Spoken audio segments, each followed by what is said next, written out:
Hi there, I'm Jeff Gosling. I'm the owner of Precessional F.E.A.R Limited and an award-winning business coach.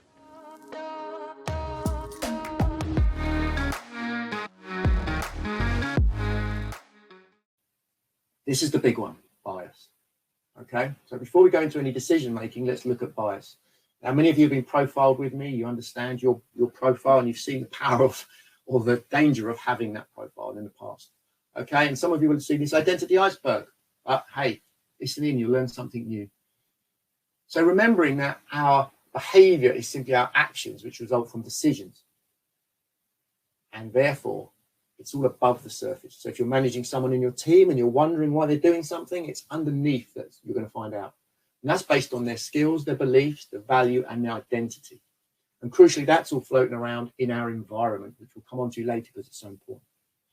Our identity and values drive us. They deepen and change over time. You have a child, your identity changes to that of a parent.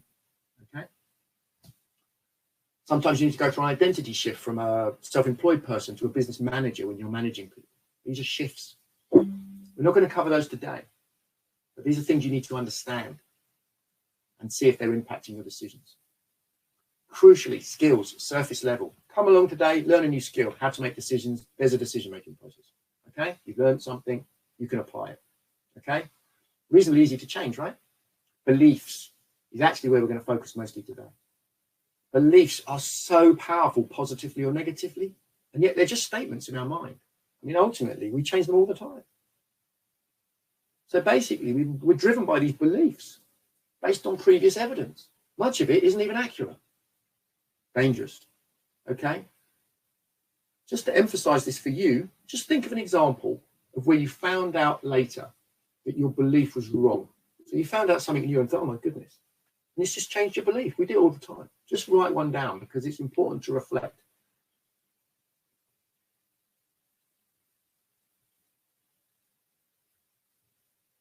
Here's a little test. If you can't think of a single belief that you've changed because you found out some other evidence, maybe you've got a blind spot. Oh yeah. Think about it. Maybe you're so firm in your beliefs, you're not open-minded enough to be looking for other evidence. You're not being challenged. It's very dangerous. That's a blind spot. So if that's you, get help. Okay. How else do you know your natural bias? Really, really easy. Just get measured. What gets measured gets managed. I don't work with anyone unless they've been profiled, certainly on a coaching basis, maybe just for planning. There's no point. There's loads of profiling tools out there. You can get free looks at what you are from different angles. It's really easy. Look, you can get free stuff. It'll tell you what you are. But ultimately, go out, get some help. I can help. It doesn't matter. Just get help. Understanding yourself and self-awareness is critical to your success. So by definition, it's really relatively inexpensive to find out what profile and whatever tool you want to use is. The one I'm demonstrating here, this is half of one. It's a Spotlight by Mindflick. It's the one the Olympians use for performance management, Manchester City, and a whole host of fantastic businesses. This is about mindset performance based on flexing. So, okay, which one of these, what we've got here, contained, optimistic, prudent, engaged? I don't have time to go through a whole profiling exercise now, of course. If you need profiling, just reach out or go and find it online. But crucially, you will have a preferred natural mindset. Okay, so which one resonates? Why is this important? Well, quite simply, we actually revert to type under pressure. So when you've got the biggest decisions to make with the most to win and lose, you revert to type the most. Crucial. You need to understand it. It's harder to flex and adapt and see things from different angles when you're under more pressure. So the top elite people who manage their performance, they understand this and they learn to flex, or they get help with flexing, or they have people they know have the other view to challenge them. Okay? We often know our weaknesses. We think we know our weaknesses. Our biggest blind spot is often that we overplay our strengths. These are all great profiles to have. There are no good or bad profiles. But if you overplay your strengths, they become your biggest weaknesses. What does that look like? Well, just think if you're an optimist. Highly optimistic, great in a team, strength. Come on, let's go. We're going to make it. Overplaying that looks like, let's just go for it without properly checking out, planning for the worst. It's reckless, especially in business. So it's crucial in decision making to understand your preferred mindset, and it's easily done. That leads us to perspective, your view of the world. There are loads of these on the internet, okay? Simple. Do you see a duck or a rabbit when you look at this picture? Now I've asked you, you may start to think, oh, actually, I can see both, or I can only see one. I've had people in a room arguing whether it's a duck or a rabbit. That's perspective. You're both looking at the same thing, but you're seeing something different. Happens all the time. That's our bias. We see things as we are, not as they are. Okay, our brain tricks us into saying that's what I'm seeing. That's why it's so important to understand what your brain's telling you. Really important if you work with two business partners. Quite often when they're under pressure, they start to clash because they're opposites. They were attracted by the fact that the other person does the stuff that they're not very good at. Or they see the world differently and they see that as a strength. Then it becomes a weakness, because as they get more entrenched and under pressure, they start to clash. Really important as a team that you know your strengths between you. Okay, here's the big one. Your previous experience is a huge bias. Your comfort zone is constantly driving you not to try new things. It's the danger zone in business because you're constantly having to try new things. So to grow and develop, we need to be continually operating on the outer edge of our comfort zone. Very challenging to do on your own when you're constantly telling yourself you want to stay safe. So how can we reduce the bias created by fear? Well, first of all, just understand fear. It's just false expectations, things we think might happen, the worst case. There's a great video, I think the links we posted later, it's Will Smith, it's about skydiving, if you haven't seen it. And it sums it up beautifully, so watch that, we haven't got time now. Crucially, for days in advance, sleepless nights, sweating, oh my God, I'm going to jump out of an aeroplane. And then it's actually, the event itself was one of the best things he's ever done. When he was safe in bed is when he was most concerned. That's fear. False expectations. That might happen, that might happen, that might happen, that might happen. So first, just understanding fear. It stops us growing. It stops us taking on challenges. So we really do. It certainly stops, it affects our decision making. So we really do need to understand how to manage that. I coach people through fear. Not necessarily massively scared, just things they're not comfortable doing. Okay, that's all we're talking about here. The things that you're not comfortable doing. What does performance equals potential minus interference mean? Well, performance, right? You want to improve your performance. In this case, through your decision making. Potential is very simple. You've done it your whole life. You're doing it now.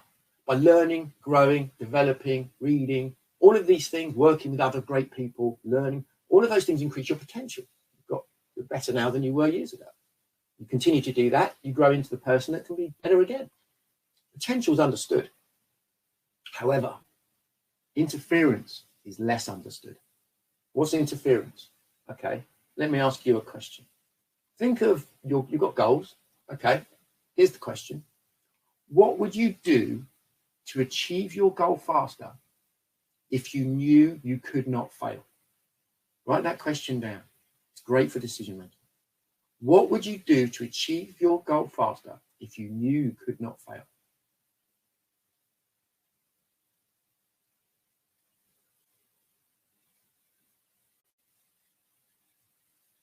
Now, ask yourself why you're not just doing that. Why don't I just do that? All of that stuff that's just come into your head, that might not work, I can't do that, I haven't got the money, I don't know. That's the interference. And what we tell ourselves is critical. That's our mindset. And many of you have heard me talk about the story of the white wolf and the black wolf. Okay, so we've all got the thing in our head, the black wolf trying to keep us safe. Don't do that, that won't work. We've got to balance it with the white wolf. The white wolf is the one that says, you can do this, come on, we've done it before, you've got through worse than this before, come on, you can do it. They're constantly fighting. So which one wins? The one you feed. If you're constantly feeding the black, the negative one, that's what's going to happen. If you're constantly feeding the white one, that's what's going to happen. You need a lot of positive to balance that negative. How do top performers do that? Top performers build that into their system, into their habits. They do it through actually systematically doing positive talk. What did Muhammad Ali say? I am the greatest. Best at it in the world. So look at any of them. We had a great Big Friday finish recently with an elite sportsman who rode across the Atlantic. All of it was about what he said to himself. I am this. I can do that. We call them affirmations. We're not going to cover them now. But if it's an action point for you, you've got a lot of negative talk, make use of the half-hour call with me. There'll be a limited number available for the next couple of weeks. Okay. Big section on bias. Can't make decisions without understanding our bias. So I'll come in and look at the chat, see what's going on. Write down your biggest learnings, your actions, something that resonated, a blinding flash of the obvious.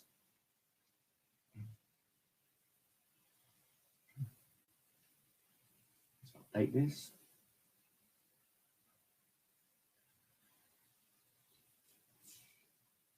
You can do it privately to me if you prefer.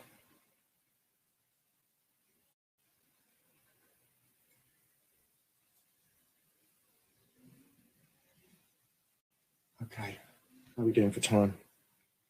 Okay.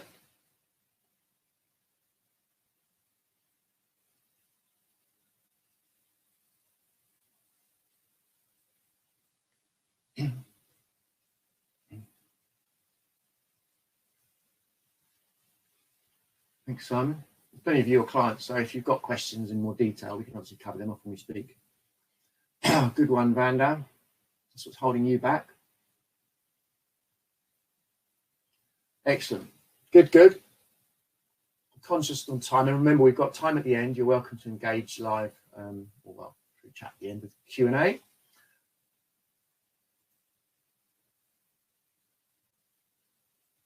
I trust focusing on this blind spot has got you thinking. What action will you take? What's the biggest focus or challenge right now? Which topics would you like me to cover in future videos? If you'd like to get in touch, simply connect with me on LinkedIn. Email me or give me a call.